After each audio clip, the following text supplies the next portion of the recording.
Hello friends, welcome to அன்சிறப்பு சமையல். இன்றைக்கி நம்ம பார்க்க போகிற ஸ்பெஷல் ரெசிபி வெண்டைக்காய் மசாலா சாதம். இது ஒரு நல்ல லஞ்ச் பாக்ஸ் ரெசிபி. வாங்க ரெசிபி எப்படின்னு பார்க்கலாம். அதுக்கு அடுப்பில் கடாய் வச்சுட்டு எண்ணெய் சேர்த்துட்டு எண்ணெய் நல்லா சூடானதுக்கப்புறம் கடலைப்பருப்பு, கடுகு, உளுந்தம் பருப்பு, சோம்பு, கட் பண்ணி வச்சுருக்கிற பெரிய வெங்காயம் சேர்த்து நல்லா வதக்கிட்டு அது கூடவே கொஞ்சமாக கருவேப்பிலை, தட்டி வச்சுருக்கிற இஞ்சி பூண்டு பேஸ்ட்டு சேர்த்து அதோட பச்சை வாசனை போகிற வரைக்கும் நல்லா வதக்கிக்கலாம். இப்போது கட் பண்ணி வச்சுருக்கிற தக்காளி பழம் சேர்த்து நல்லா கலரி விட்டுட்டு அது கூடவே 1/4 டீஸ்பூன் மஞ்சள் தூள், 1/2 டீஸ்பூன் மிளகாத்தூள், 1/2 டீஸ்பூன் மல்லித்தூள் சேர்த்து அதோட பச்சை வாசனை போகிற வரைக்கும் நல்லா கலந்து விட்டுறலாம்.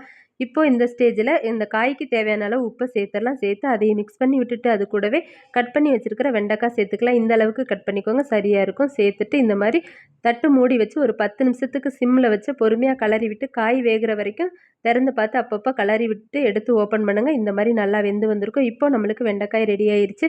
இதில் நம்ம வடித்து ஆற வச்சுருக்கிற ரைஸ் சேர்த்து நல்லா மிக்ஸ் பண்ணோன்னா நம்மளோட வெண்டைக்காய் மசாலா சாதம் ரெடி ஆயிரும். நீங்களும் ட்ரை பண்ணி பாருங்கள். தேங்க்ஸ் ஃபார் வாட்சிங்.